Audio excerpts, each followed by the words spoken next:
Okay, let's see if this stream works.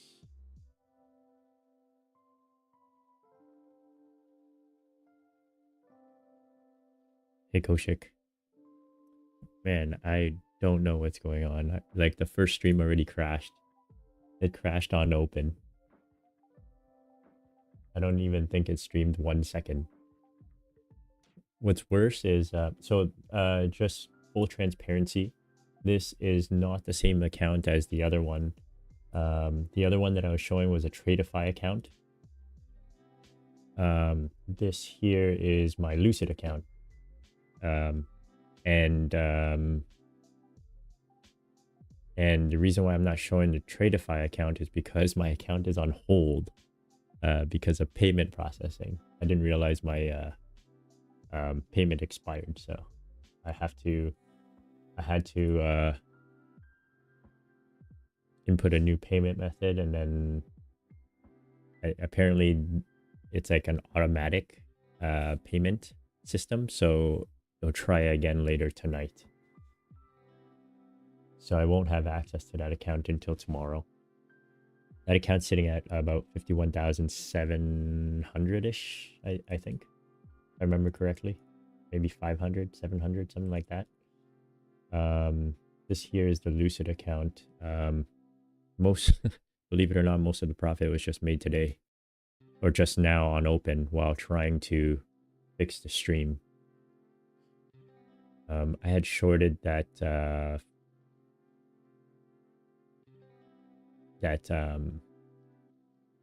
930 move up on the, it was basically a 15-minute candle retracement.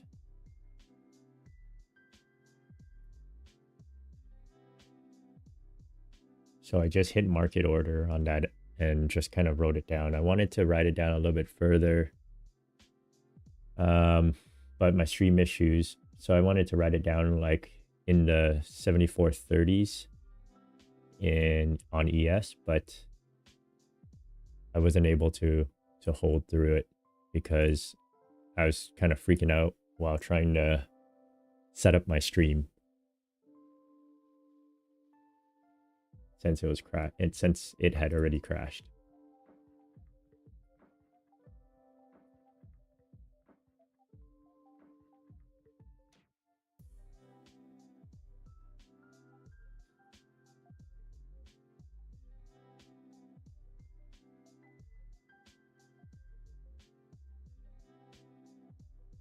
I really like the move down. Probably closer to, I kind of wanted to see it run down towards 7,400, but I'm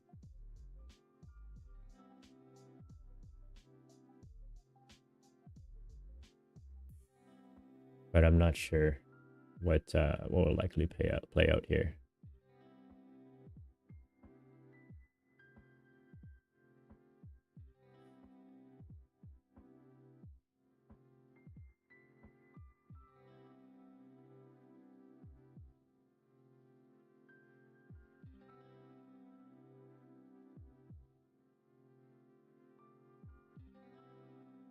Yeah, because we had opened at 7460. I was looking at 7460 as like just a potential rejection level based on positioning.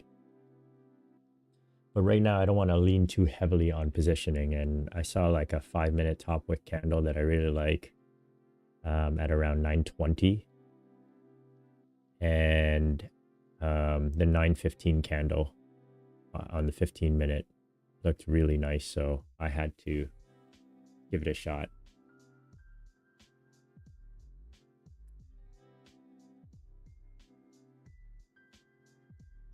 I'm just kind of sad that my stream wasn't up and running and crashing.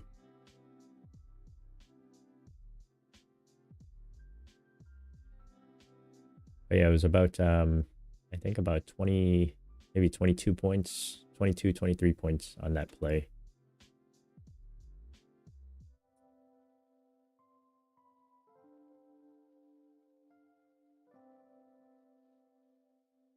And then I'll get back my Tradeify account tomorrow. So I'll go back to tracking that. And I think these Lucid accounts, these Lucid Flex accounts has a 50% consistency rule, if I'm not mistaken. And with the profit target of 3K, I'm probably not going to push this one any further.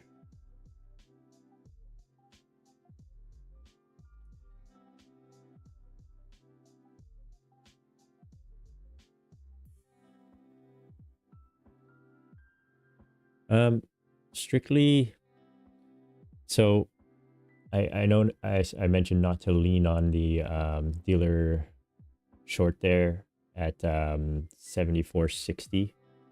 So give me one sec here. I'm gonna transition over. So I was looking at 74.60,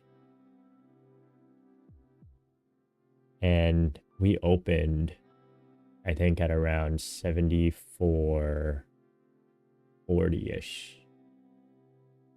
And the beauty about that open is we ran up and retraced a lot of that 9:20 5-minute candle. So I'm going to transition back here.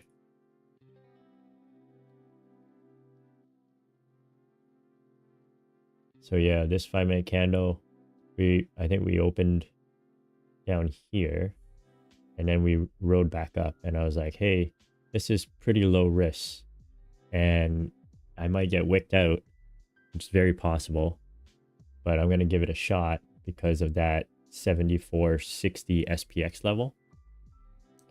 And that high that we made here happened to have been 74.60, I believe. Yeah, just under 74.60. So I kind of thought that that's my like little pivot, if you will, based on the dealer hedging, dealer breakdown by strike.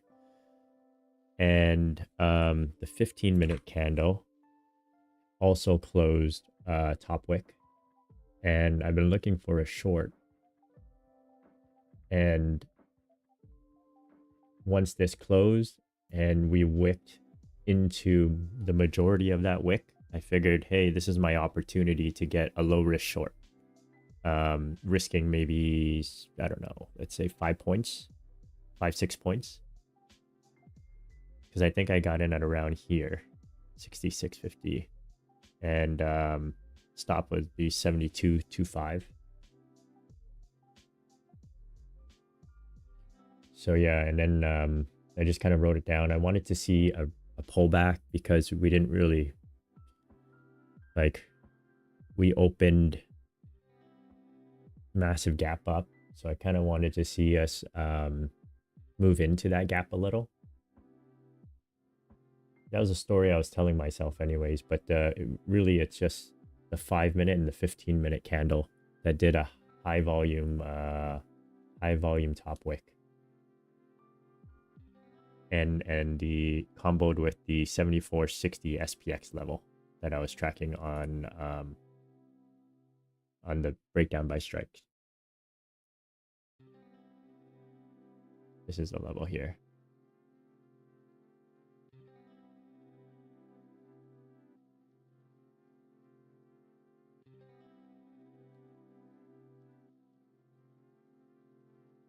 I wouldn't say I was in like a good mental place to take the trade though, mainly because I was trying to get the stream up and running, and I thought it was up and running, and then it I guess it crashed almost instantly.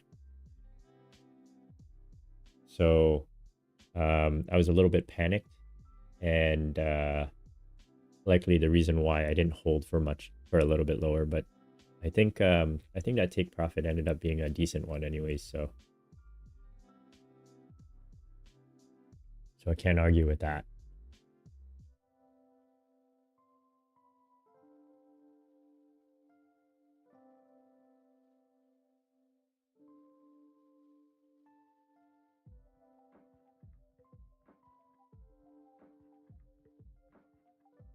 The straddle, oh, sorry.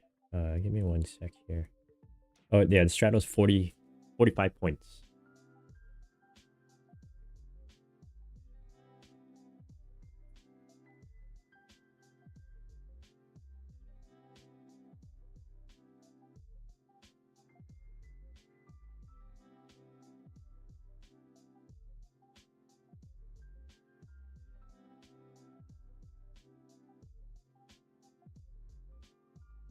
Yeah, it ended up being a good trade, but if that trade didn't pay off, I think it would have led to me tilting based on all the other external factors that were happening, i.e., trying to launch the stream. So I think a bit of luck definitely played a factor there.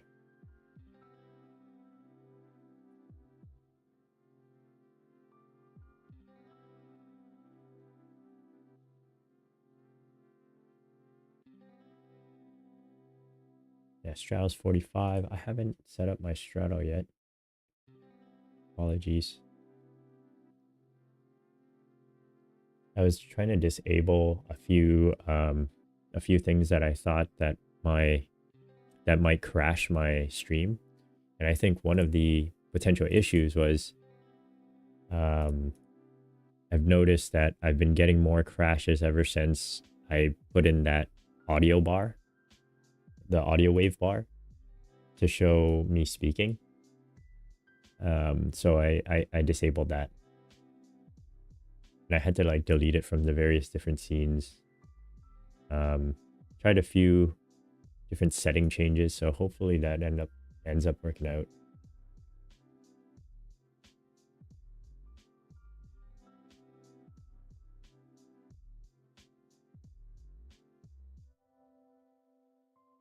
Yeah, so the straddle takes us right down to that 7400 level.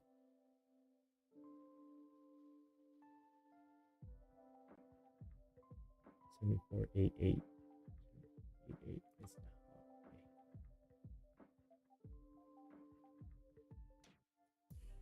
And upside, if we should head up to 7417, this, it's funny because it kind of lines up reasonably with some of Alma's levels here. 7415. Like on ES, I got the volume profile. The edge of the volume profile happens to be around 7417 ish, like around here, 7417, 7425. This whole area here, if we do see upside, I would anticipate some sort of rejection around there.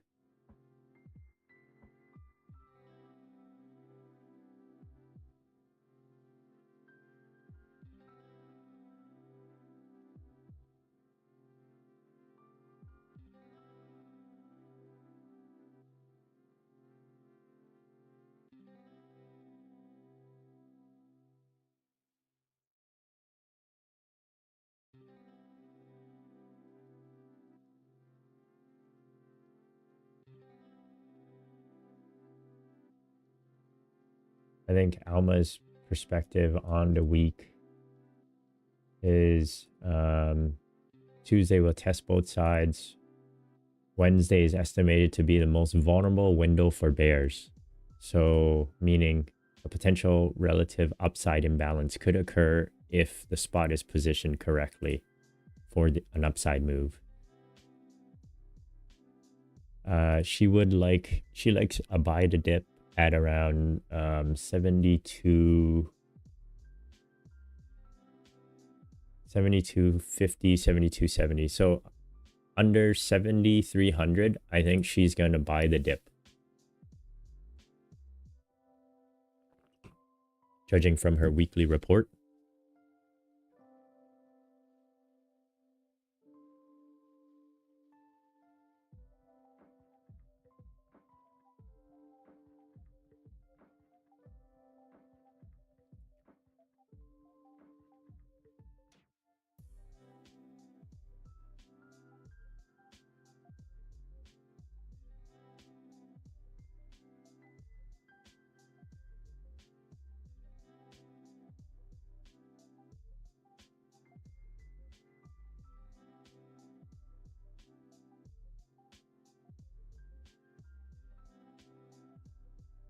Alma Centroid for today is 74.15.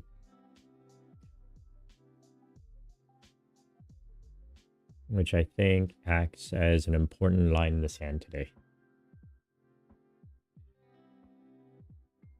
Downside pivot's way down there. It's essentially the gap fill.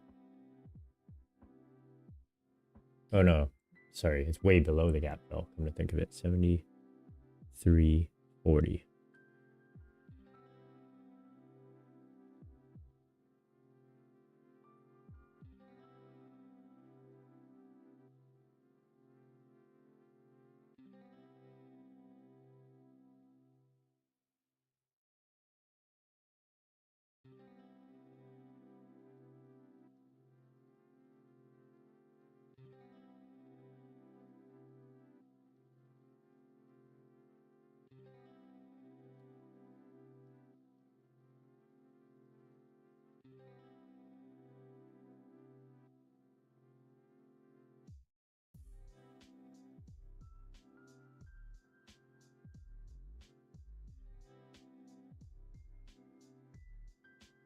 Just wondering if you can hear me clearly. I hope I didn't change too many of the settings to mess everything up.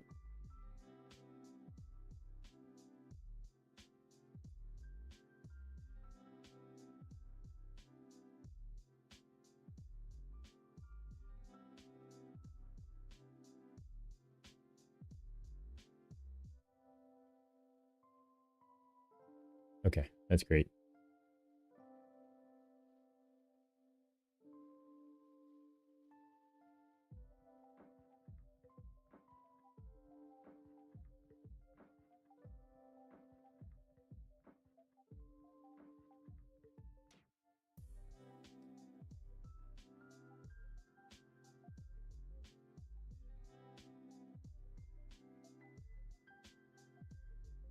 Yeah, it looks like we're in like a negative gamma pocket here. And you can kind of see why. I think there's a lot of different bets that people are putting on, play longs and shorts. But well, I guess they're all longs. It's just calls or puts from the customer side.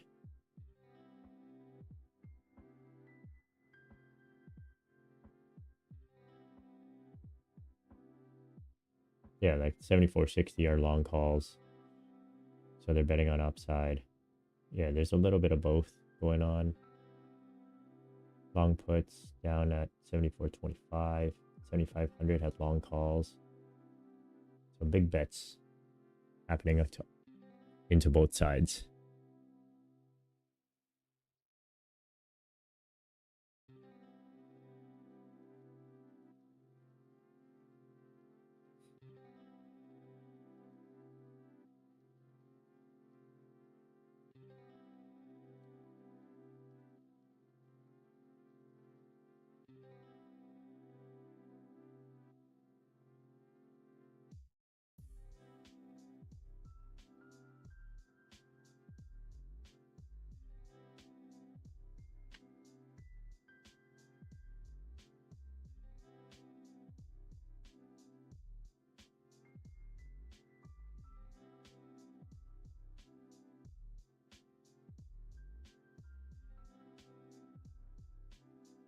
There's I was actually awake at around midnight and was looking at a potential play, or maybe it was before midnight. No, I think it was after midnight. It was like, yeah, it was around right around midnight.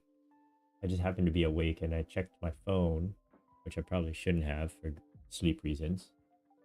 And I was looking at the 1 hour close on at 11 p.m. on both ES and NQ. And I was like, hey, there's a good chance this thing's going to go back down. And there we go. We ended up going back down for like 30 points or something overnight. Took about an hour and a half to play out, but I didn't end up playing it or anything. It was just something I thought I saw in the 1 hour.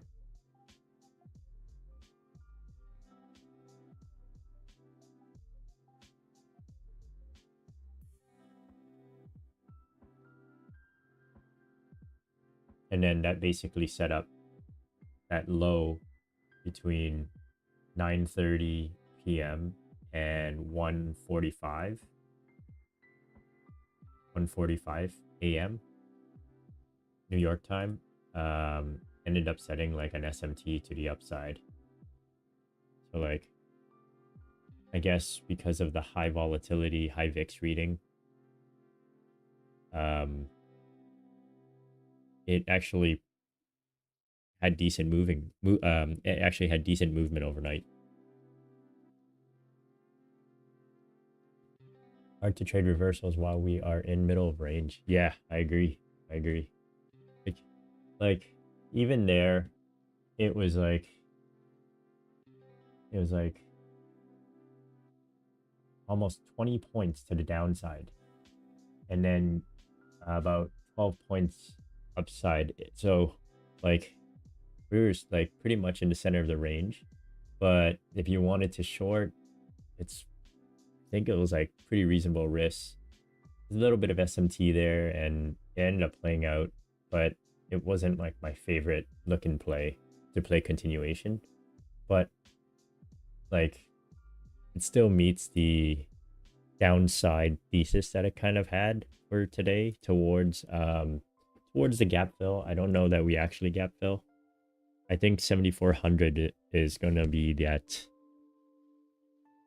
bottom if we should head there.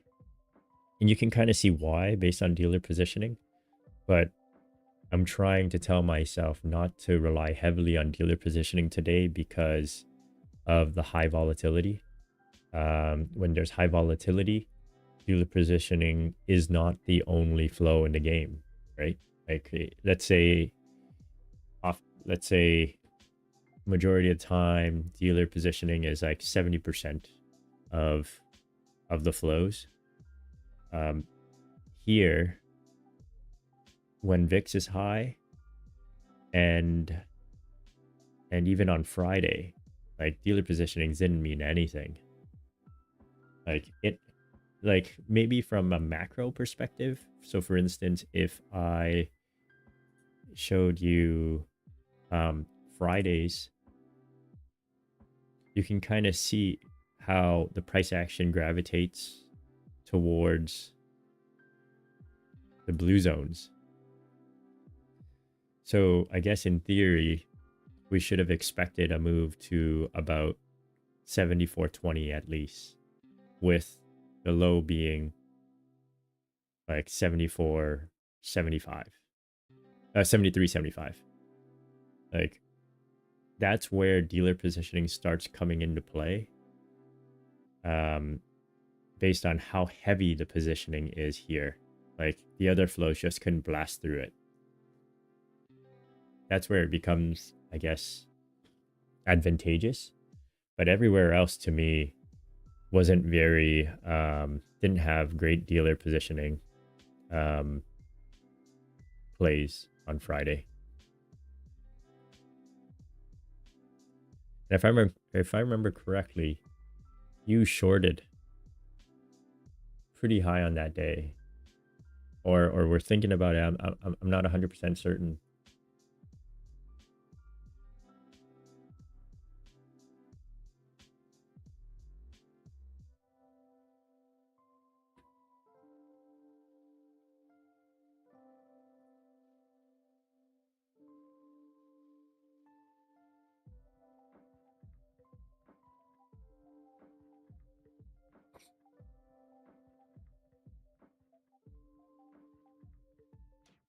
$74.30.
Did you get your EV charger working?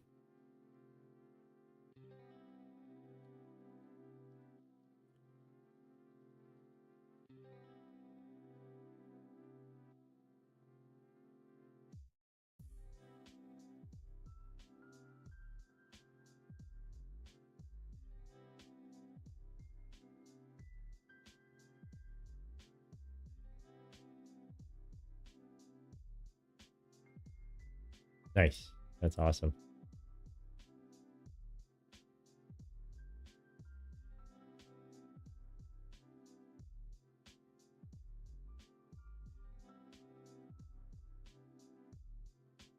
Is it I assume it's like a level 2 charger. I don't know if you guys follow like the same standards over there. If you call it level 2.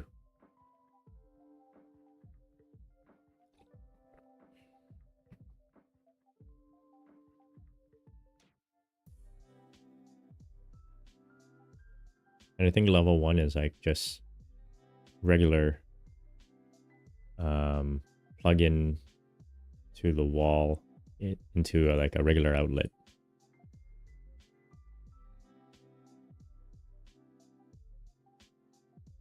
I'm trying these setups on paper because I don't know their probability.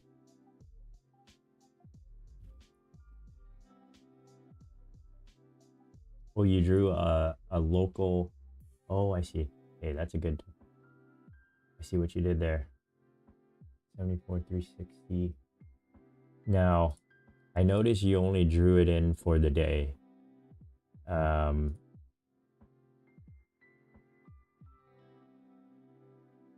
Would you? Well, that's basically the session-based volume profile, right?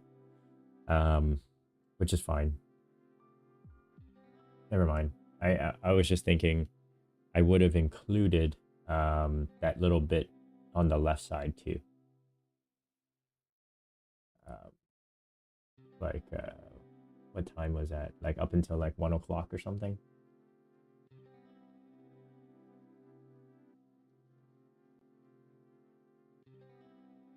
If I drew it. Oh, okay, I see it now.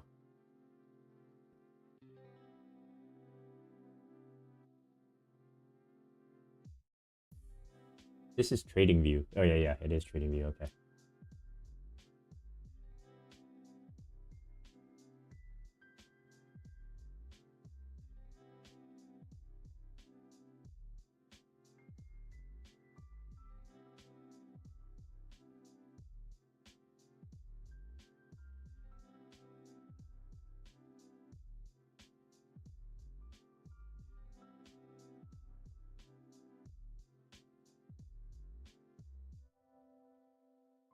I like your discipline though.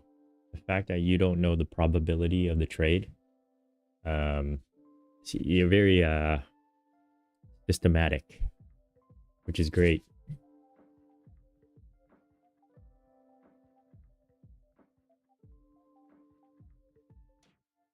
Like for me, I think mine is a little too loosey-goosey and based on how I interpret what the market is doing, which is very contingent on options depth, like the dealer hedging profile.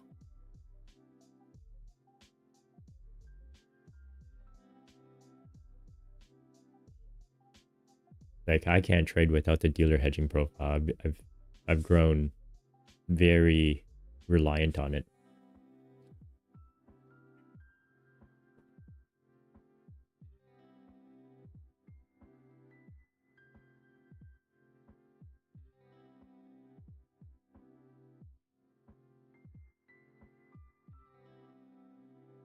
Yeah, I agree with you.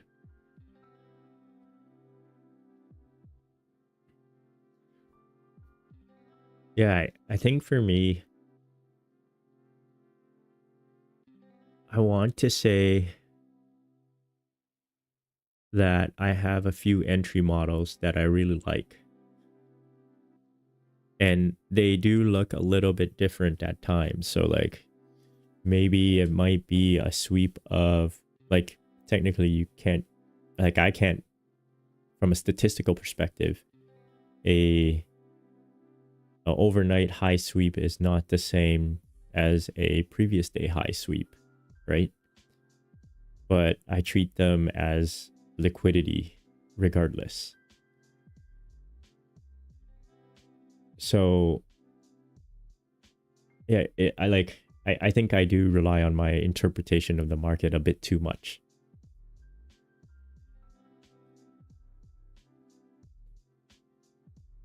And the take profit, it's also kind of contingent on what I see in the market. Like, oftentimes I try to, if we're way above value area high, I might aim for value area high on the session or POC, depending on how things kind of go.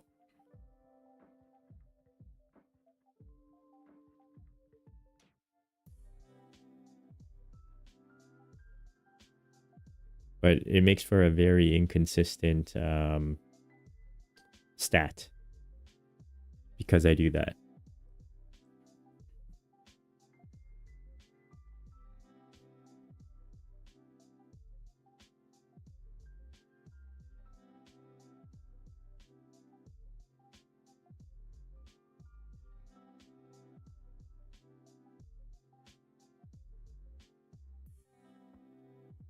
Entry models can be anything. 5-minute volume wick, IFVG. Yeah, exactly. Okay, I see what you mean. My view is that entry models are not strategies. Choosing key levels are. So would you consider an overnight high the same as a previous day high from a strategy perspective?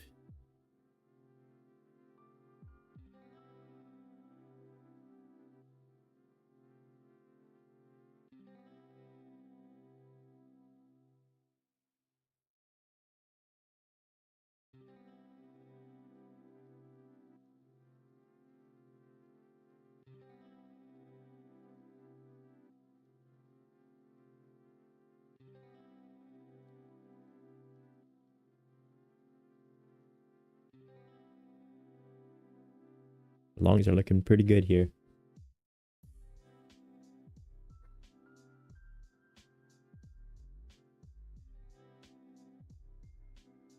I see. Understood.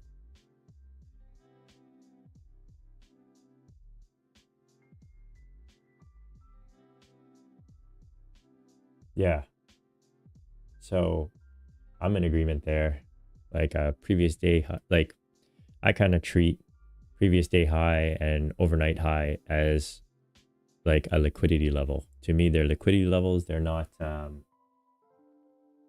like they're technically no different to me through my eyes.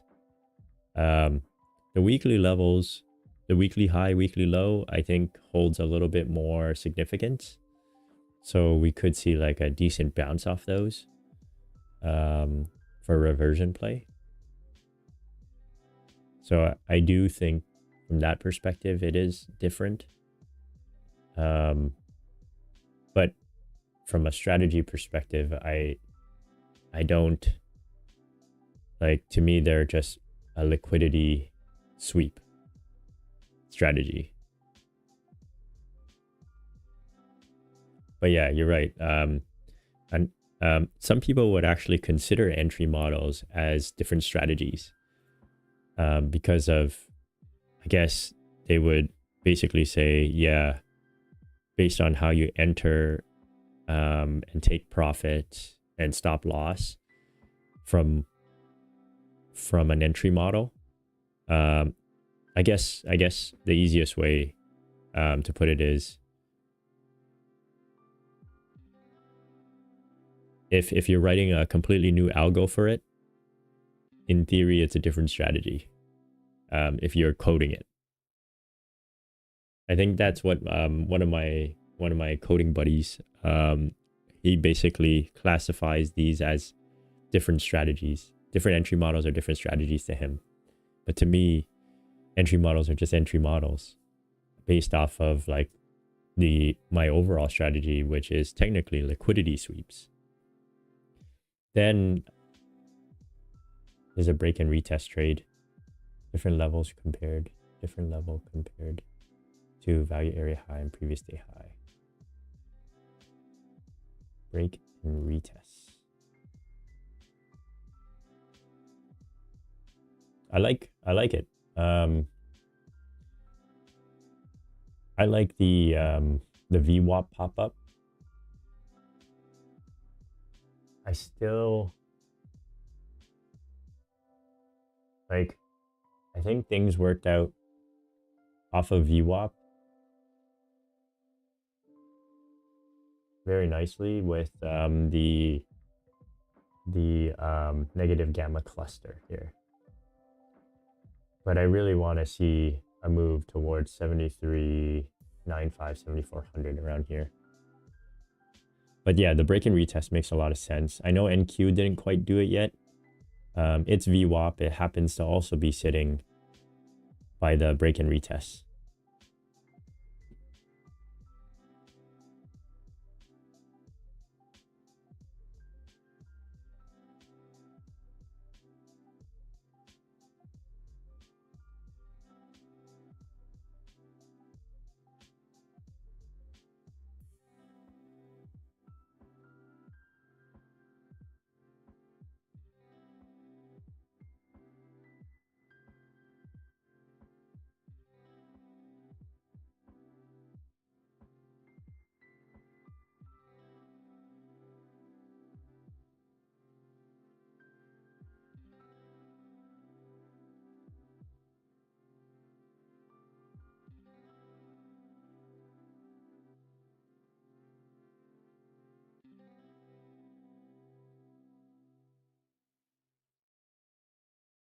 That's awesome.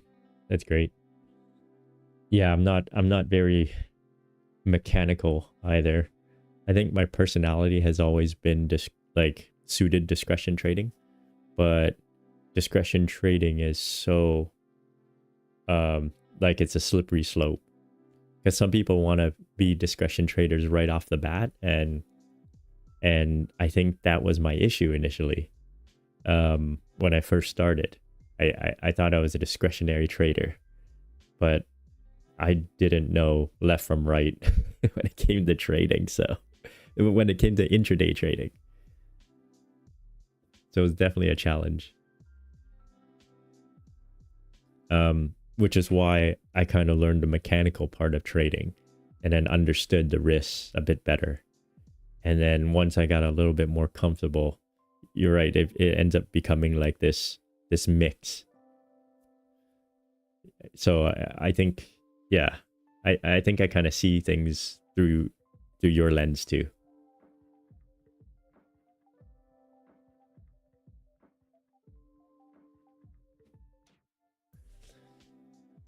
So I know so I often have EMAs on mine, whether it be the 9 or the 8 EMA. But I have it on my 5-minute. I have it on my 15-minute chart, just in case, especially for trend days. And one thing that I did notice on Friday, every time we kissed the 15-minute 8 EMA, it was a really good short opportunity. And it didn't matter. Like every single 15-minute 8 EMA tap, we were just gliding down.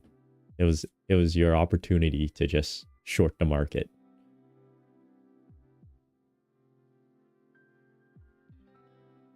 And then if it goes too far too fast, it consolidates, waits for the 8 EMA again on the 15-minute, and then the same thing happens, and then we spool down. So it's kind of amazing. So that's one reason why I like the 8 EMA, but I don't. So for instance, right now I'm watching the 5-minute 8 EMA. My charts are a mess. I'm gonna have to clean this up. Oh.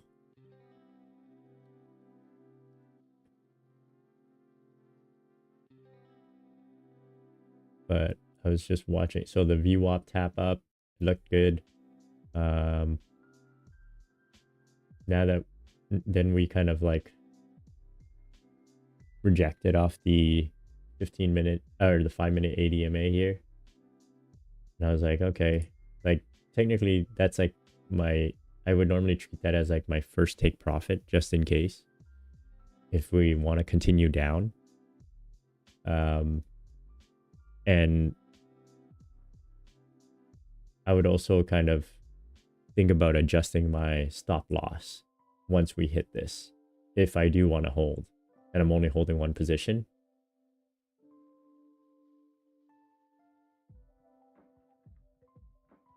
I would consider adjusting my stop loss a little higher, but then my stop loss ends up being triggered.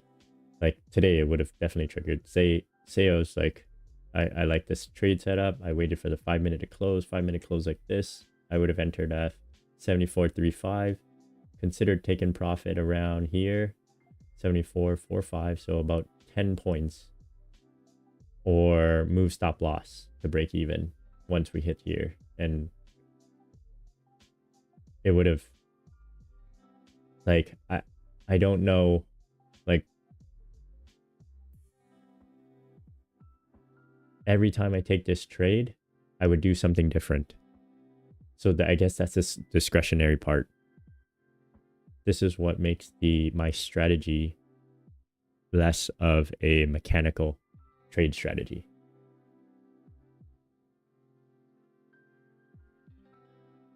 So like some days I may get hit stop loss, break even here.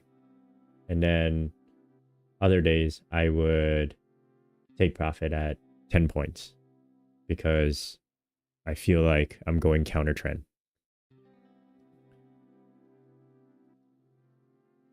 Yeah, I like a DCA into gold. I'm in agreement.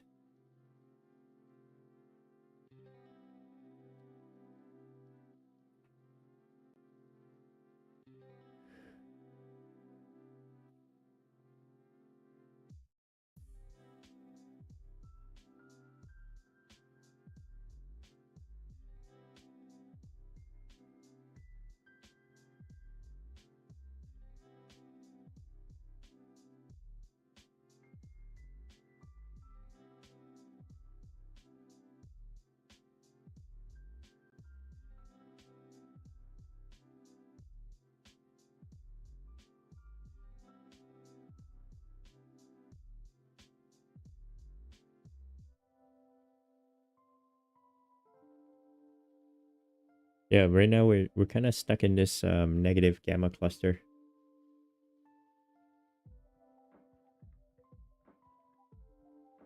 So to some degree, I would consider this discretionary in a sense. Like my take profit would be closer to 74.45 SPX if I am long and I'm still holding.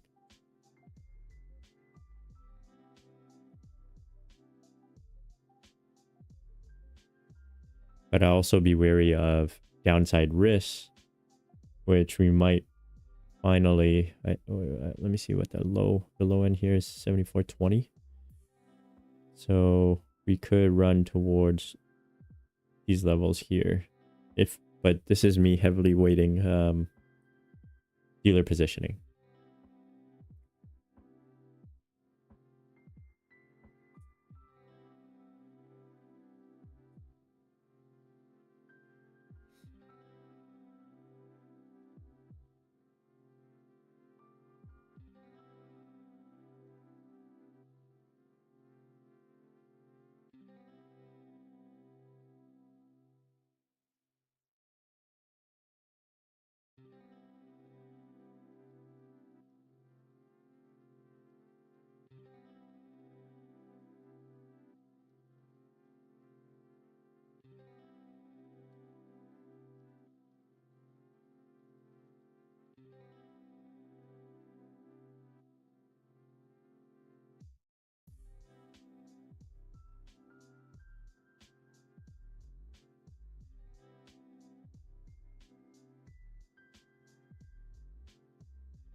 Yeah, hopefully the stream is smooth sailing from here without that that audio wave thing.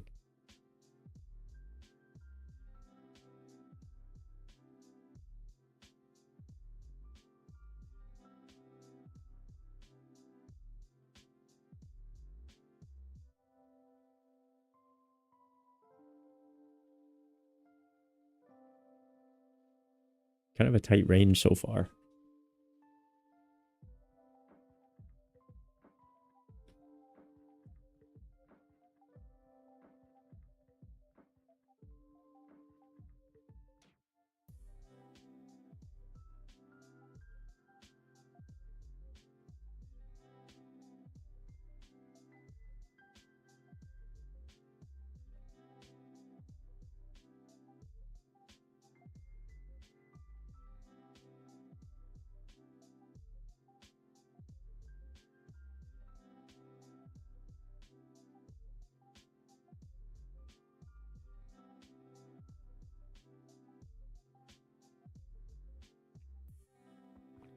You check where you take profit is. Give me 1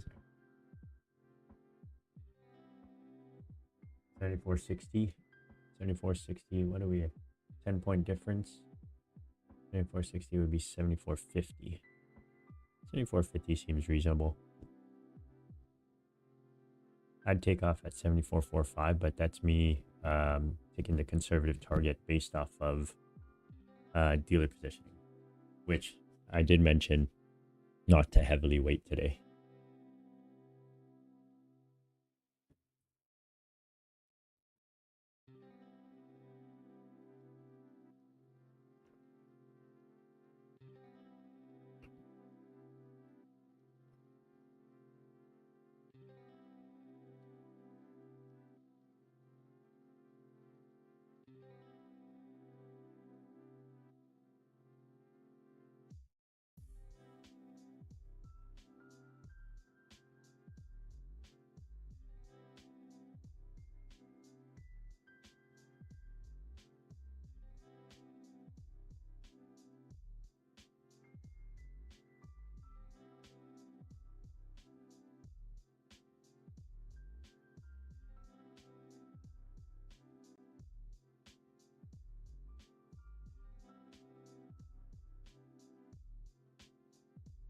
Well, 1 hour and 2 hour charts, I like downside, but nothing like that's not very confident take on the market.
Yeah, I think I got a DCA some more gold.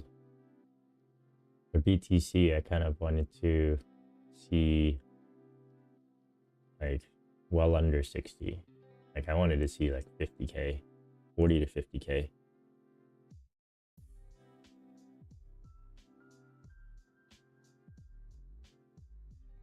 Good trade so far.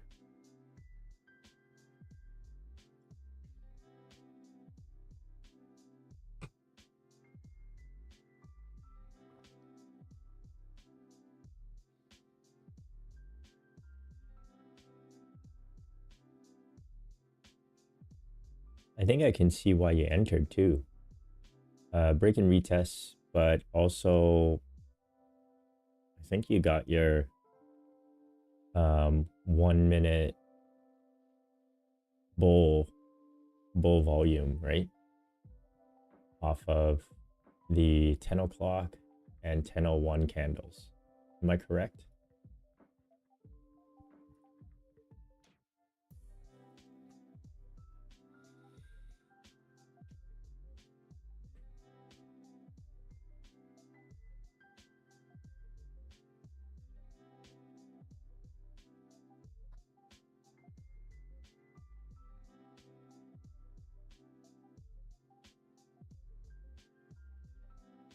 We hit 45 there. Oof. We hit 43 on SPX there.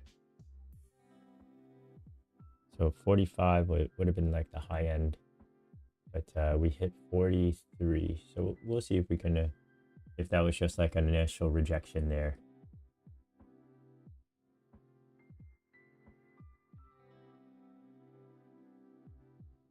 What's happening here?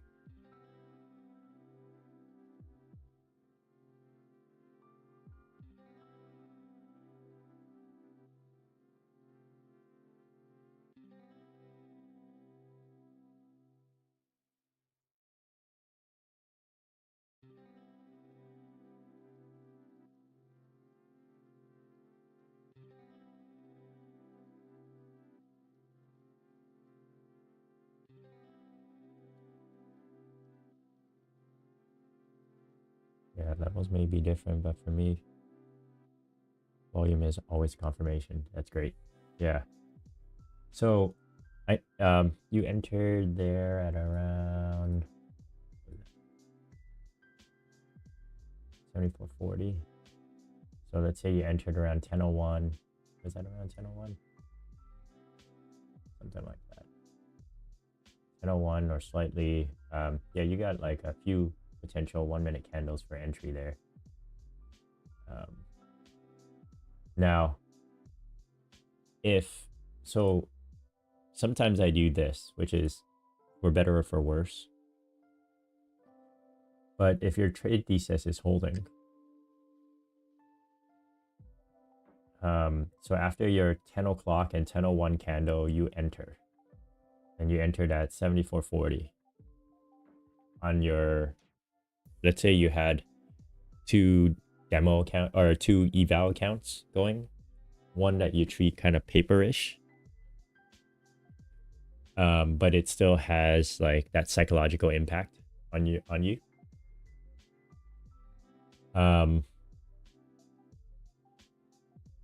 Maybe you take it at 74.40 and you enter it on your eval that you treat more like your paper. And then for the other eval, you come back down and you're like, hey, we're actually testing 74.35 1 minute order block, right? And maybe you kind of see us entering into like 33, 32, and you're like, oh, if it hits 33, 32, maybe I'm willing to take a 4-point loss from a risk perspective on this second account, which I had a much better entry and a better R potentially, right? So you're like, okay, hang on, we did a nice retest here. Maybe I enter at 74.33, 74.32 on ES, and that one I just let it ride through. Both of the stop loss are going to be the same. One's going to be 10 points. The other one's going to be 4 points, 4 or 5 points. But you're still staying true to your trade thesis or your trade strategy, if you will. Volume confirmed it. And then you can decide how you take profit. I'm not sure what you think about that, but that's sometimes like, that's how I kind of treat my evals at times and or live accounts. Like if I can get a really good entry, something that's low risk, I'm going to give it a shot.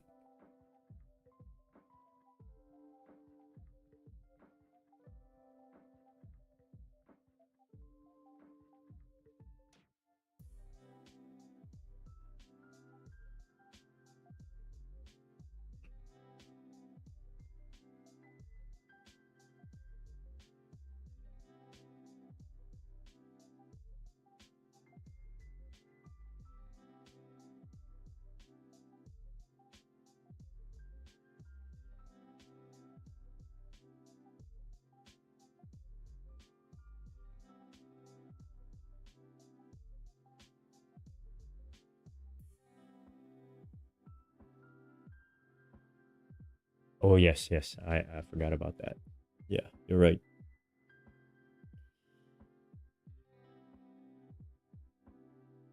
Yeah, because you execute on trade of 8, right?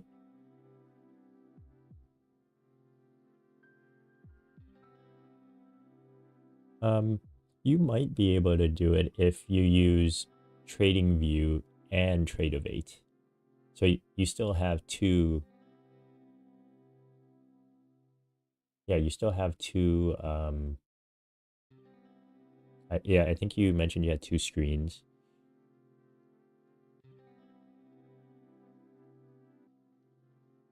And I mean, on the paper, you're already trading it on trading view. So you're technically doing two accounts right now. Yeah, it's paper, but you can use your paper as, and then as your normal trade execution. And then if it should come back for a better entry, that's where you enter through trade of 8.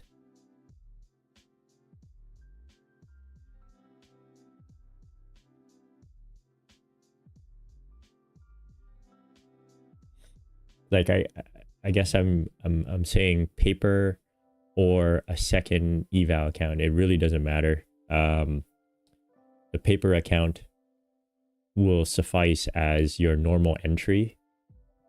And then if you still believe in the trade thesis, it makes a lot of sense to enter when it's low risk too. But basically on your eval. And maybe you don't take a large positioning. Maybe you go light and you just say, I'm going to take one MES regardless of whether or not it goes. I'm going to be good regardless because I'm looking at a $25 loss for 5 points or $100 gain.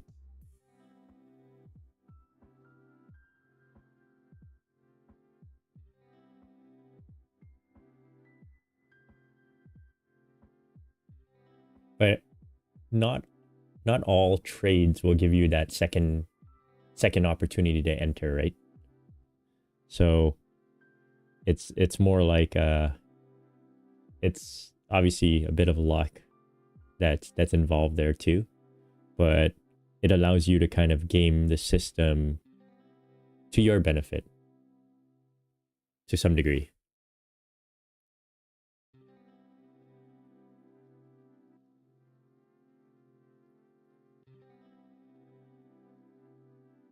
But yeah, it looks like your take profit's gonna hit right here.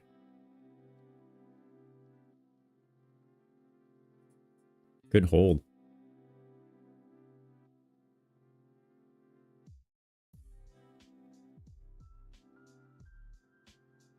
Break and retest off volume, off 1 minute volume. I still think you're wild for using 1 minute volume, but I failed to realize that the 5 minute volume confirmed it too. Oh man.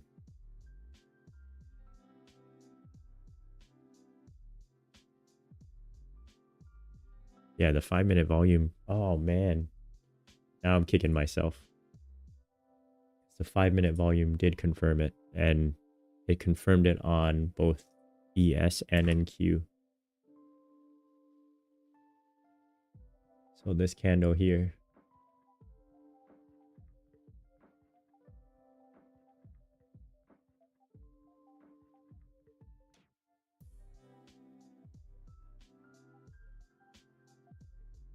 Oops. Where's my drawing tool?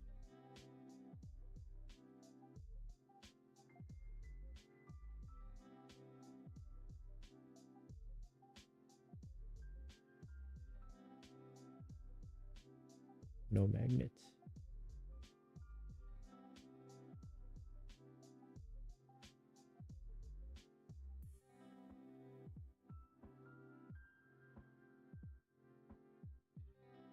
Oops.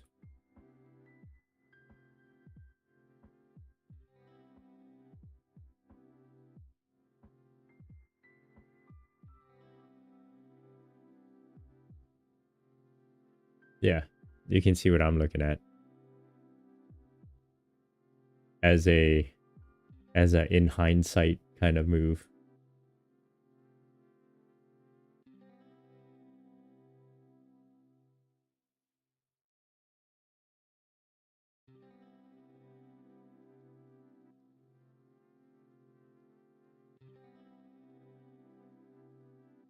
But yeah, like that candle I normally like. And then it gave a retest too, and I didn't even bat an eye because I thought that well, it was the bottom of the cluster, but I thought we would see a little bit lower. So that was my bias, but which is why I wasn't looking for that long at 10. And that was a good long. And then 10:15 gave a really nice entry too.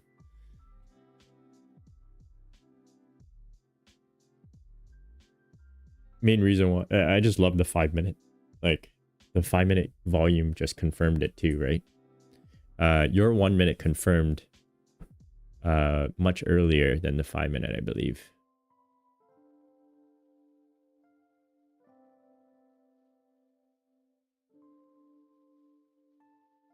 Oh, the 1500 TP. Oh, you're talking about the 50% consistency rule? So I didn't, I already had about, so this is, I only made 2,300. Wait, wait, what are we talking about? Because it's a 50K account. I got to make a TP.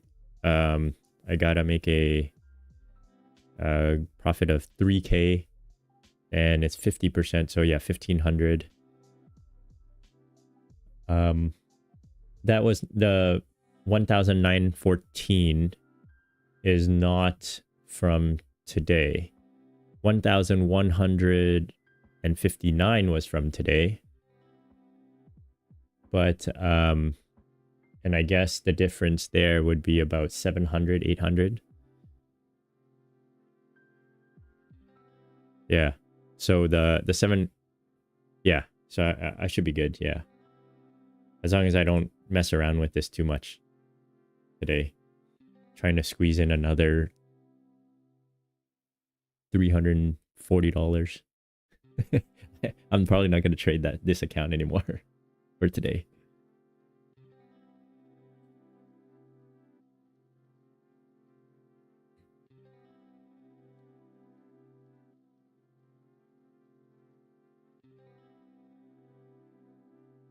Yeah, I took your advice to go on to Lucid. None of the Apex ones I passed.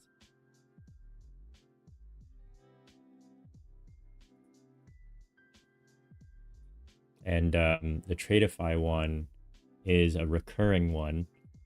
And that's when I got close, like I was just like, you know what? There's a good chance I'm gonna have to renew on this account. Which is why I was just like, I gotta get a Lucid account where there's no renewal and I can just take my time. But yeah, the Tradeify account was supposed to renew over the weekend, I think. Which is why it's on hold right now.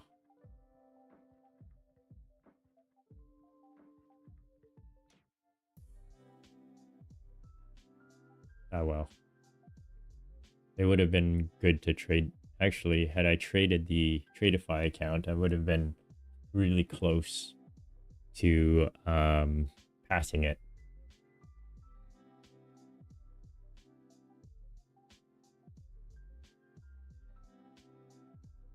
Okay, so what was that? 74.50 rejection.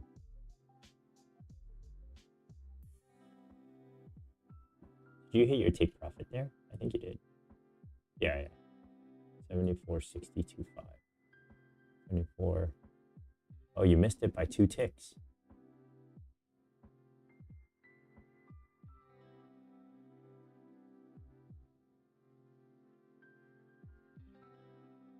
So regardless, I'd say that's a good trade. Just since it's paper, it's just like refining the trade.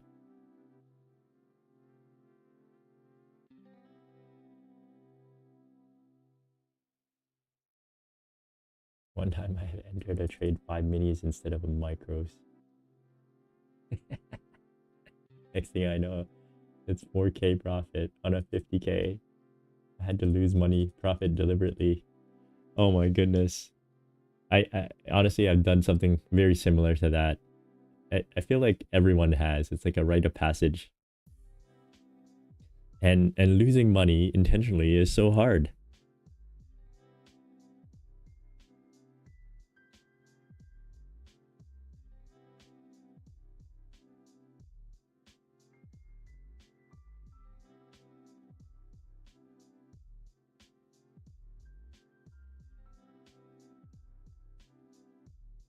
Did NQ sweep there? No, I don't think so. 60425. 60375. Okay. We're still kind of just messing around here.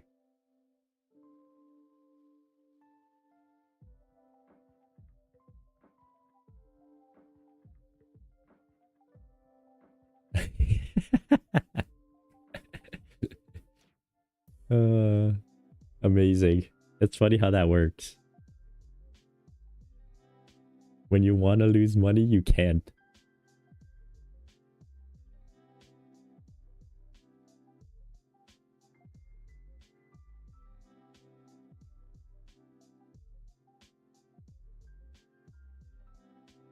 Yeah, I prayed that I make that mistake on a account that has no consistency rule and that you can just trade one day to pass. But I'm never that lucky.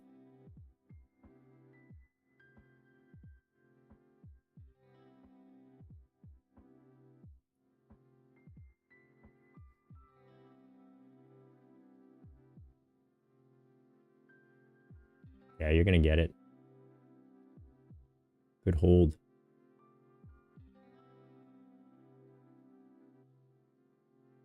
So if I was actually trading this, I would have already been out at around like 5.5, which would be the equivalent of 4.5 on SPX.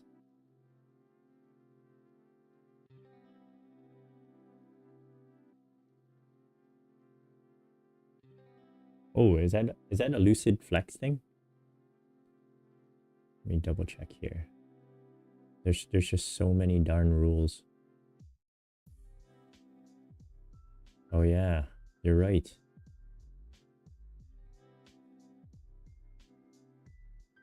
There you go. I think your take profit just hit.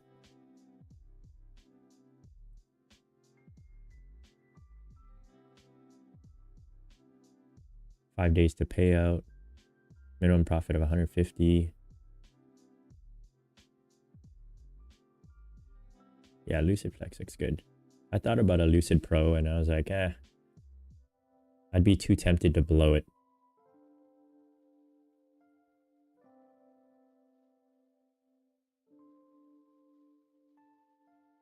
Just gonna run to 74.60 now.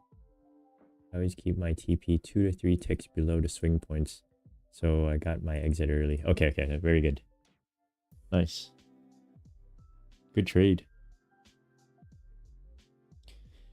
You can log into your account simultaneously, right? Between TradeAvate and TradingView. If you should choose to do it, I assume it allows you to. Like, it doesn't log you out of. Okay. You can have like simultaneous connections. That's good.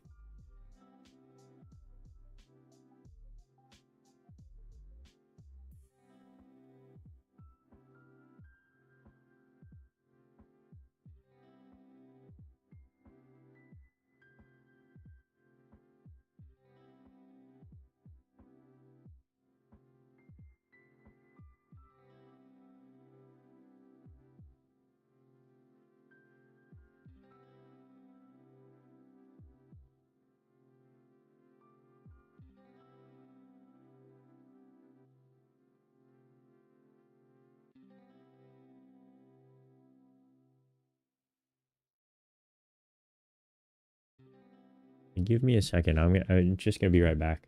I'm gonna see if I can get some water.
Okay, I'm back.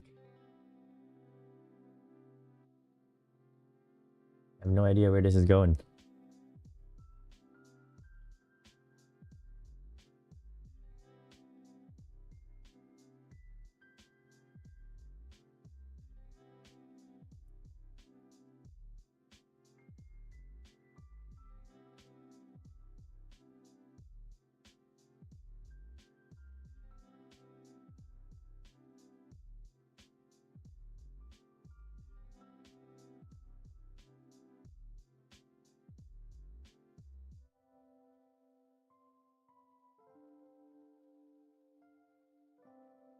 See if we can get another 100 points off of NQ here.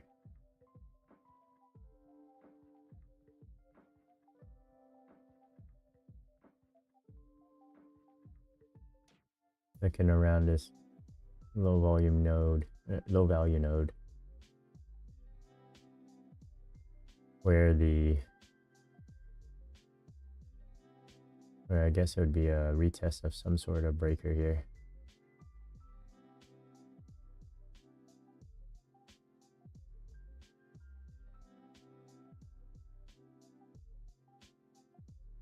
And maybe another, it's less clear on ES, but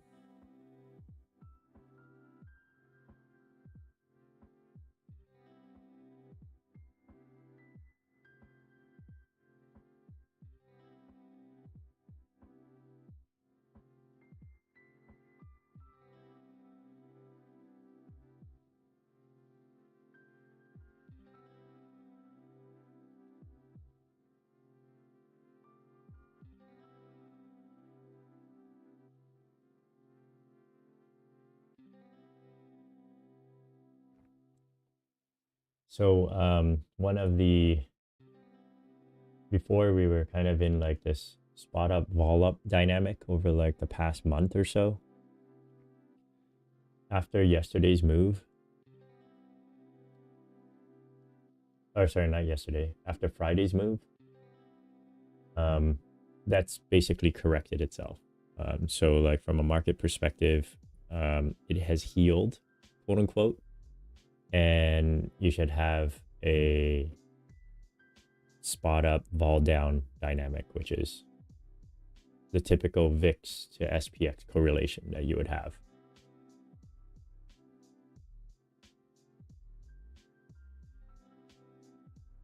That's something that Vol Signals had mentioned earlier today.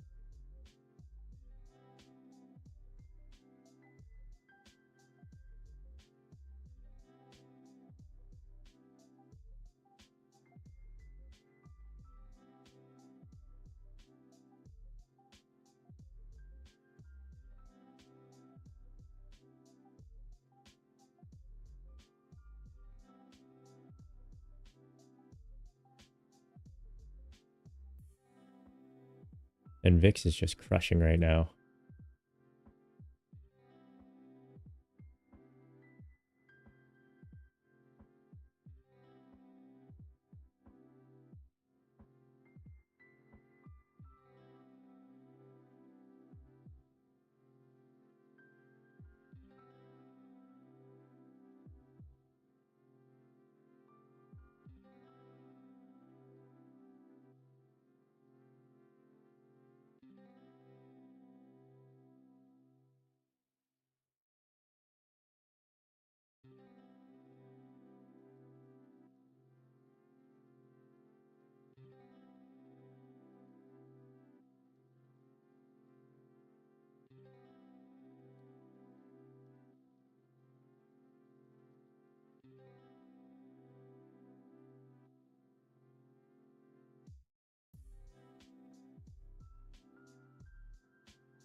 Market maker buy model on a 1 minute. Yes. What time does that start?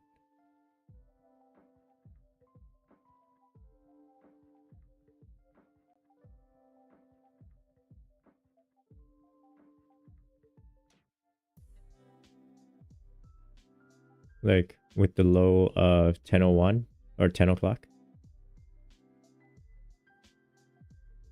Maybe I'm not familiar with the terms anymore, but that time market maker buy model is just like indicating like a trend up type of thing. But it's not an entry model, right?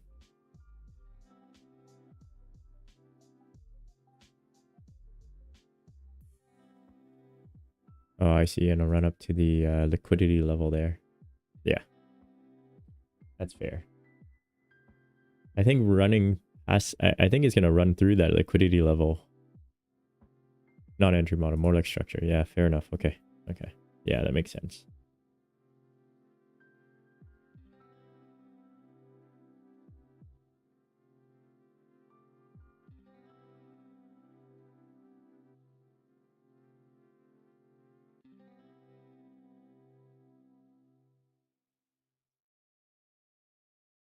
$74.60 had some size there. Pre-market 2200. What is it at now? 20, pretty much 2200.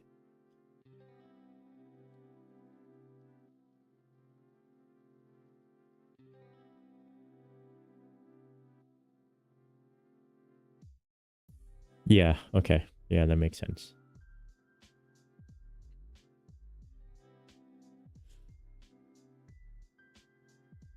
I just can't take a long anymore. Like it's going to be a while until I see anything.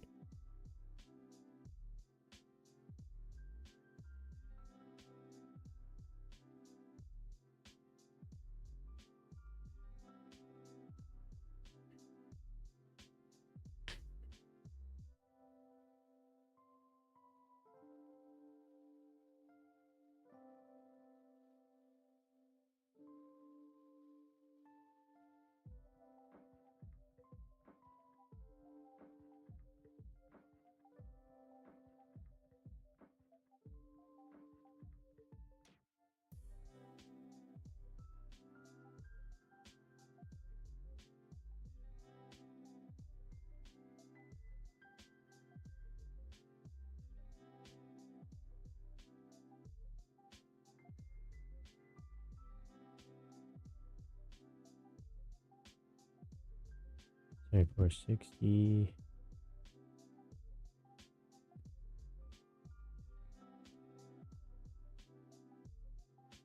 Big test would be at 7,500.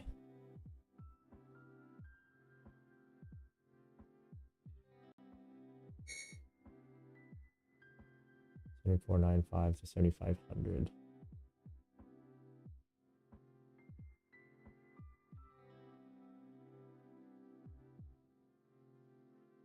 But even then, I think this might just want to go towards like 75.17. 75.40 on ES.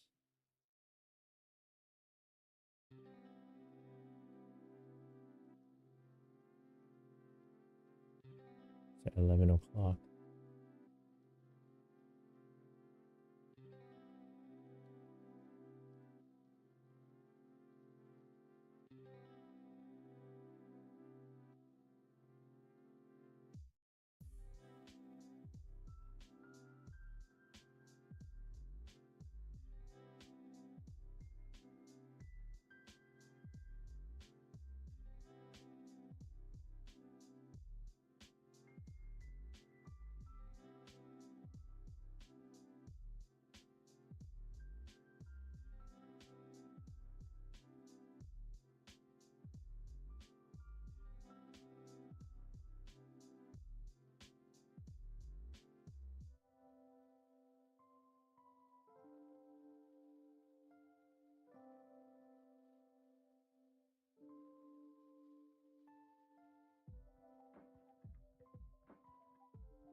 74.75.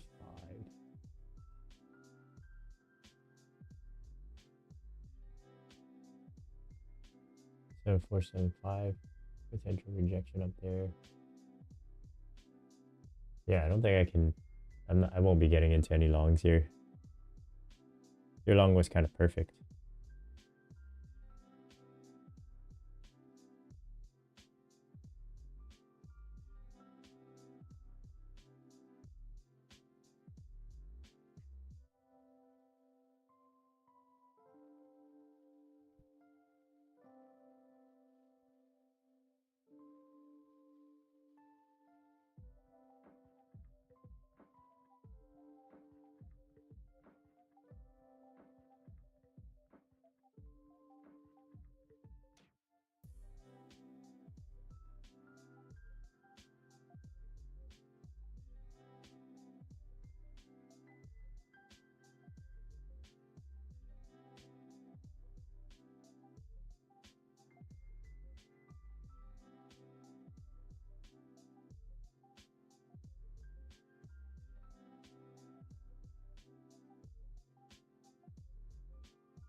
See the little kind of sweep there, but nothing crazy. What do you got for a paper? I can see the volume you're looking at. 5 minute looks decent. I like where SPX swept, but I noticed that ES did not sweep. All right, low risk entry.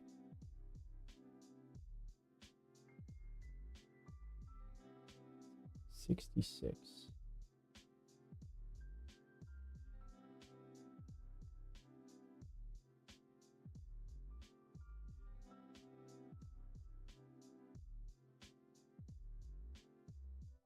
It's like the 130 candle. 130, 140. Depending on what time frame you're looking at. Yeah, SPX swept there. But I still think it's gonna drift up here. And 75 might be the best bet. 75 SPX.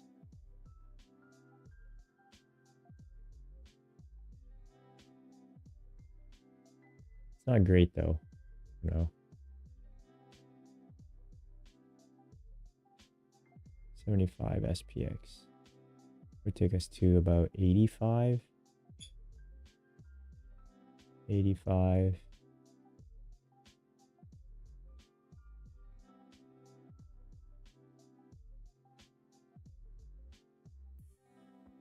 It was worth a shot, I think. Even the 5 minute was kind of showing high volume there, but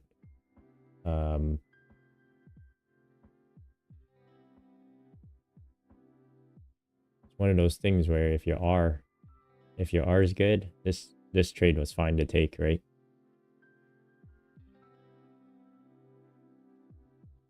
Because you'll still come out on top, even being 1 for 1 or 1 out of 2 for the day. But yeah, I like the 74.75 entry rejection there.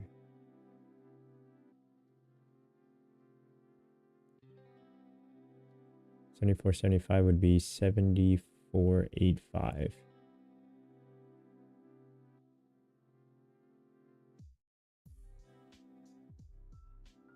No, we're kind of like in like a 74.85.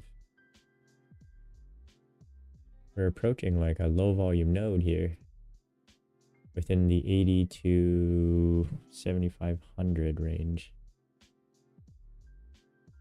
NQ is also testing its low volume node area here. I would like to see another like 50 points up on NQ.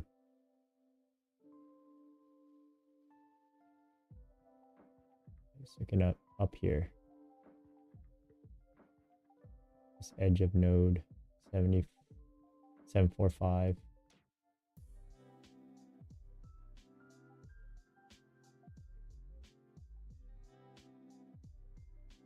Seems to work with this level here. 7475.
It's really starting to slow down here though.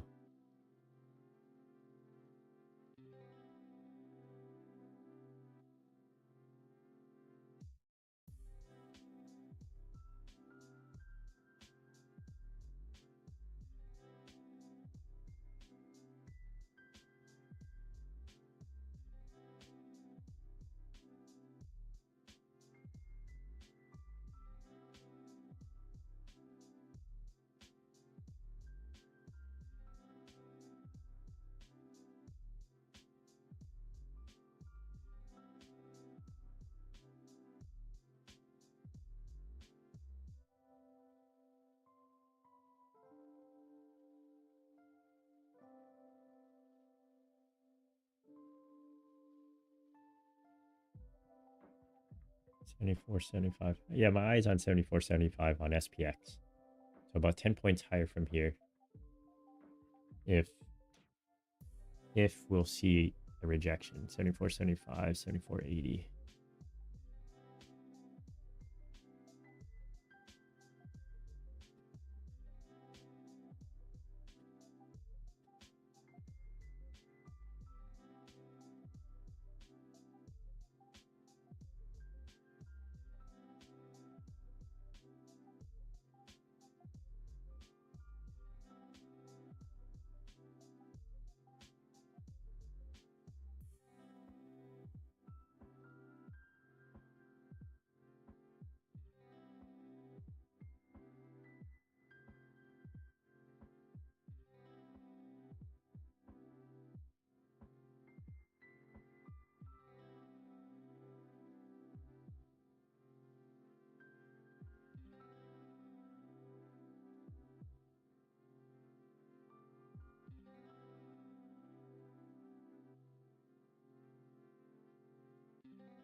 Yeah, it's really starting to slow down here.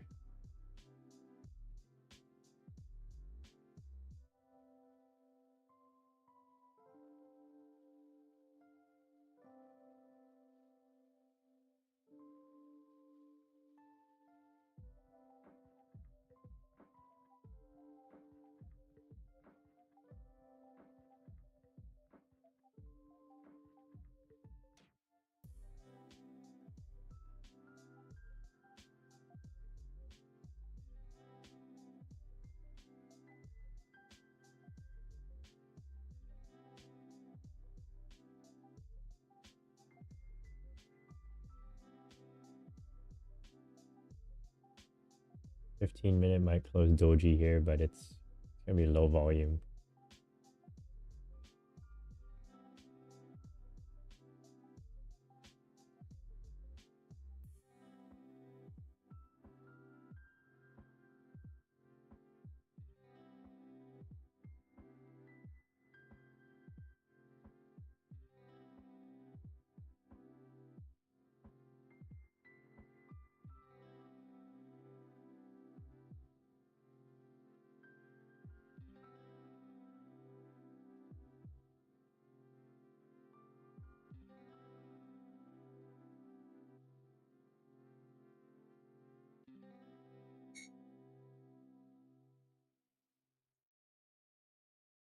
Oh, I guess there wasn't much of a doji there.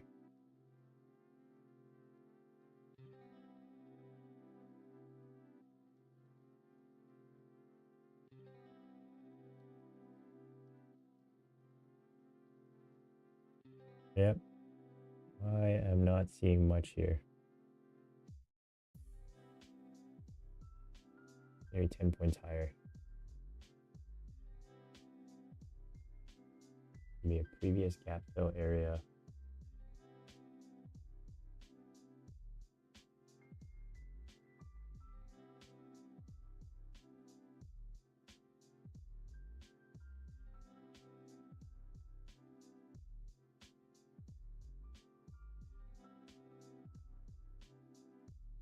See what this shadow is right now.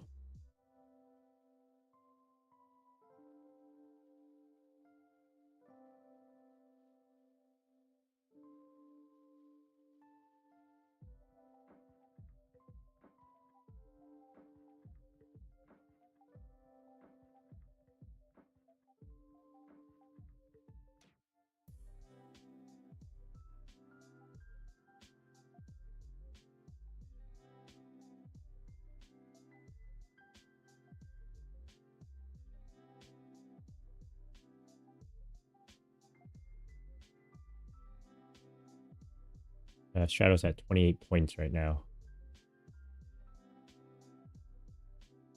But I still have to think drift up.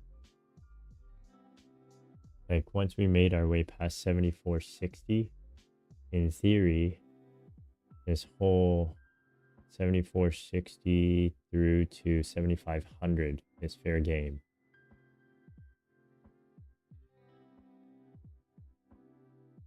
And that's based on the daily position too. So if I popped open a daily here, yeah, it was such a large position pre-market, and this whole range essentially opens up.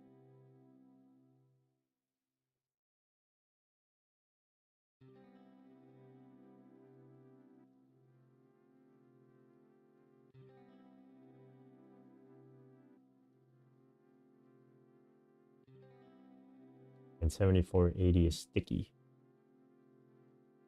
which you can kind of see. 7480, and the largest pre-market positioning in this range here. 7480, but that's assuming we stay above the 7460.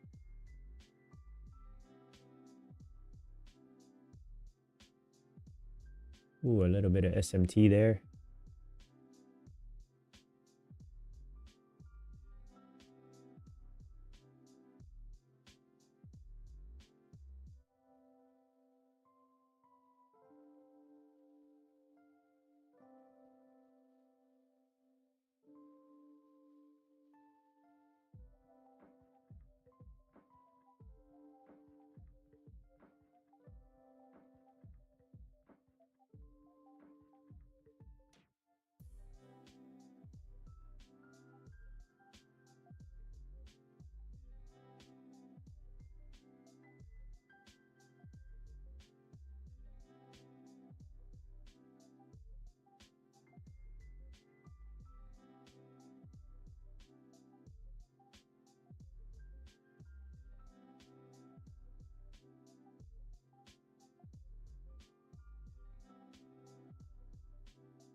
Yeah, still nothing for me.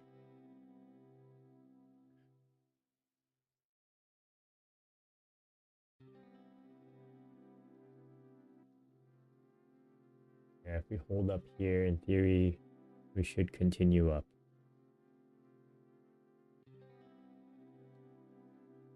NQ keeps trickling up too.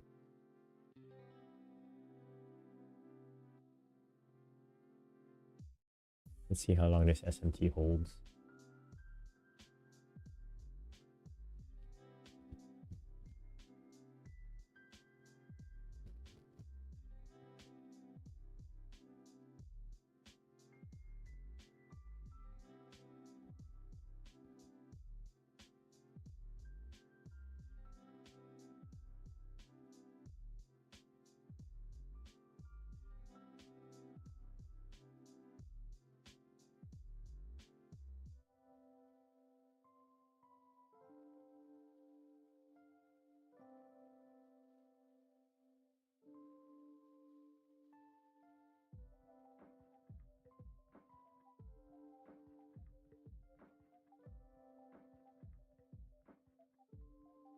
Looks like it's going to do a little bit of consolidation here.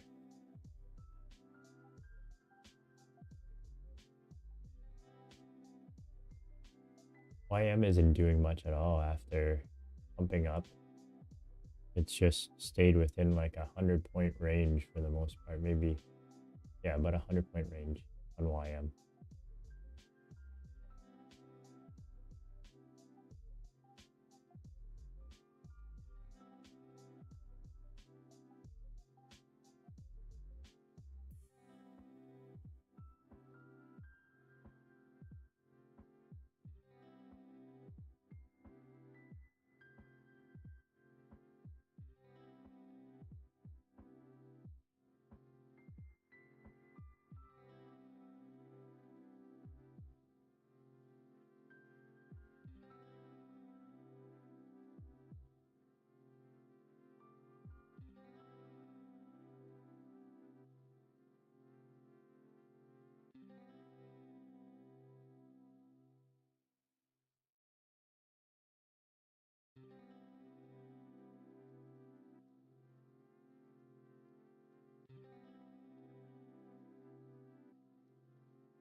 Yeah, it looks like SMT is kind of holding here.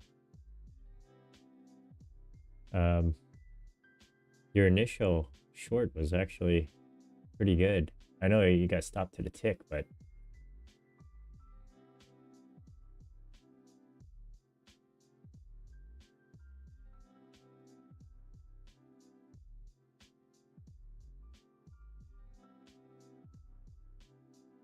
yeah, I just waited a little. So funny enough, looking at NQ here, I was just waiting for NQ to get to that edge. That's 29744 edge of node. And price had stalled out on ES. So yeah, kind of made some sense, I guess. But even then, like, I don't know if this is going to be a big pullback. It's hard to read this right now.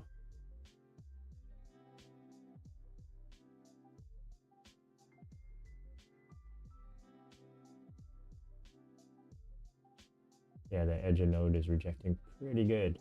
Almost to the tick. Mind you, these boxes are pretty large. They're row size of 80, so.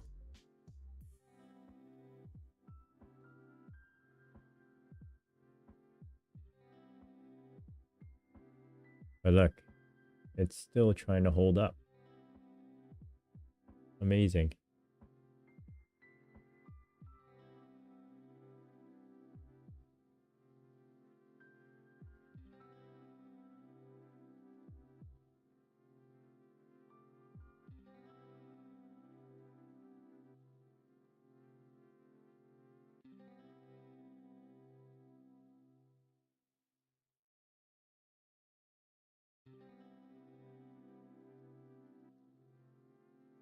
Like, I almost want to think we're going to head to 74.80, which is about 17 points up from here.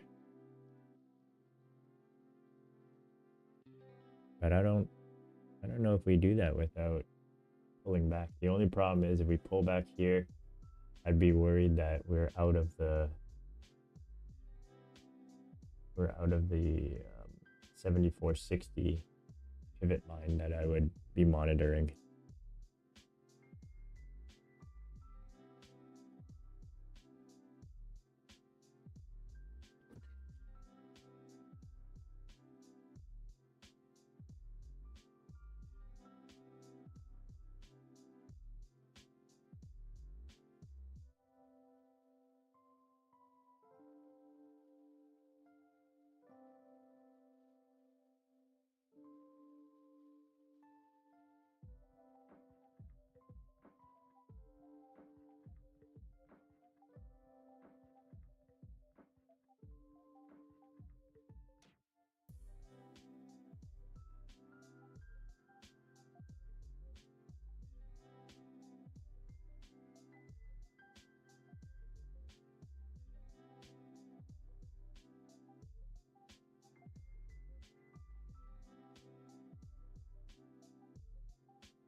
Looking pretty good there. On a 30-minute, it might close top wick on NQ. Low volume, but it may close top wick.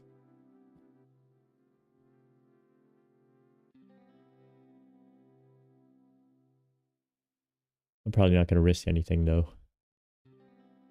Downside's looking pretty good. I think from your entry, it would have been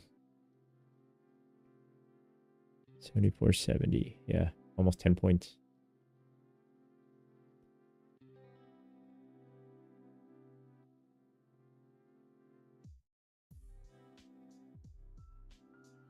They literally ticked you out.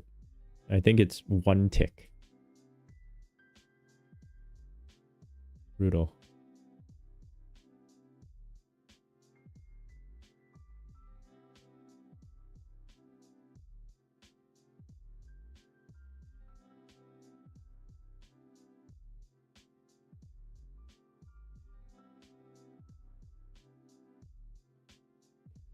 $74.50, $74.45. Yeah, $74.50 seems 74.50, $74.45 seems like a good bounce spot if we're gonna try to hold for upside towards 74.80.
Yeah, looks like your trade is going now. Amazing.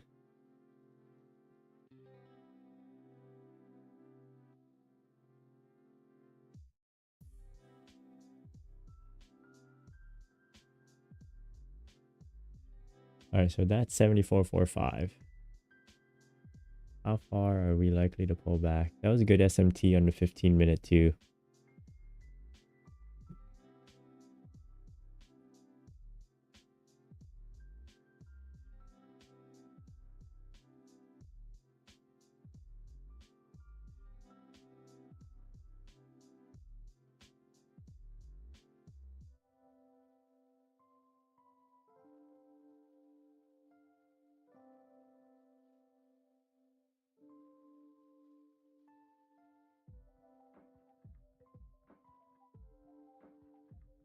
If we reject here and head lower, yeah, I don't even know why.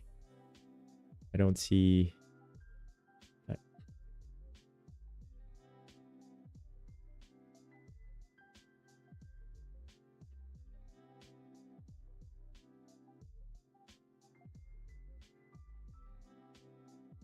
I think your take profit just hit, but you're playing almost like a full retracement of that move, and it was like spot on.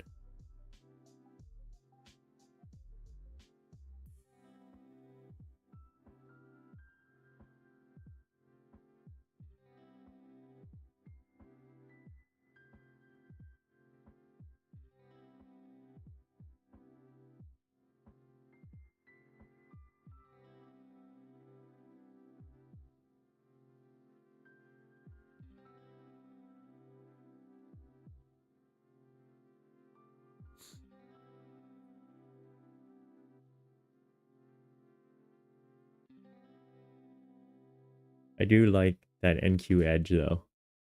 That's what I was looking for as a potential rejection, but I thought we might go up a little bit higher, but we didn't. We did not.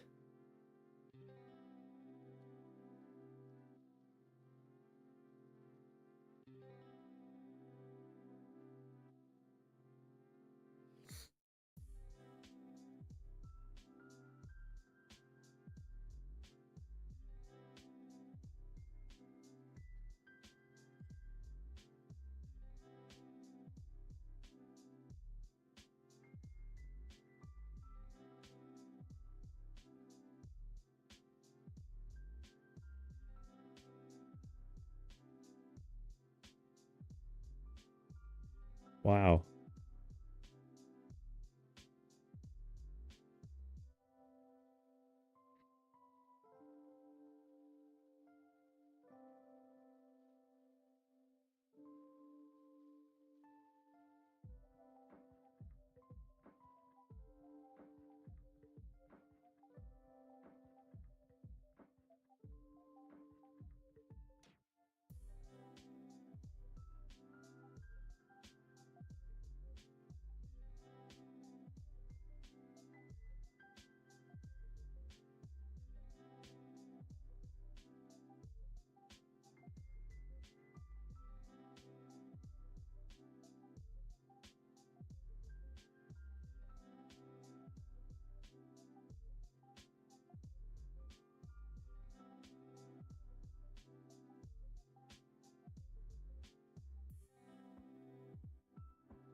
we're back in the middle. So that came back right to POC on ES, a little bit further.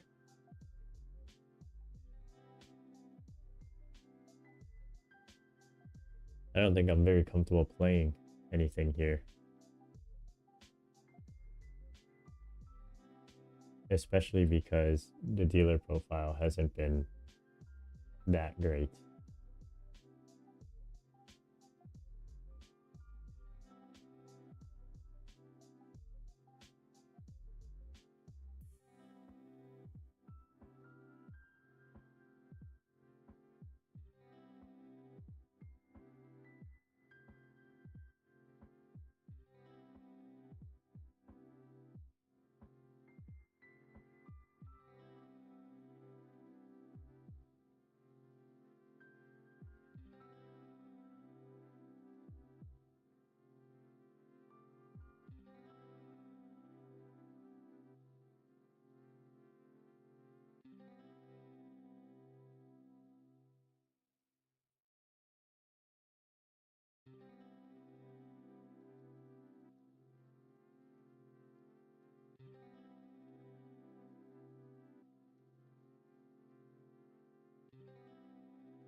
All right, yeah, I think I'm gonna get off stream too.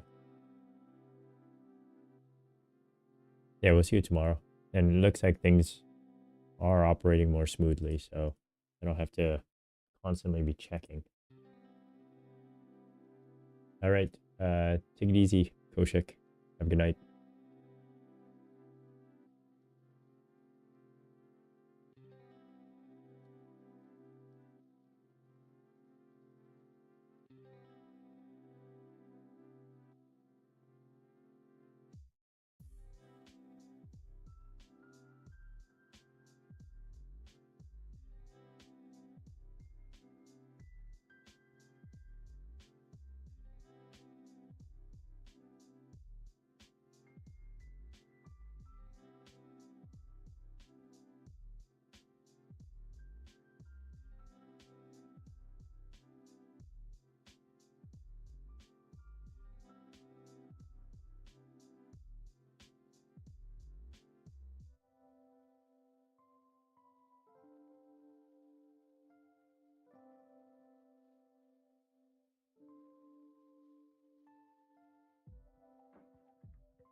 All the way down to 74.30.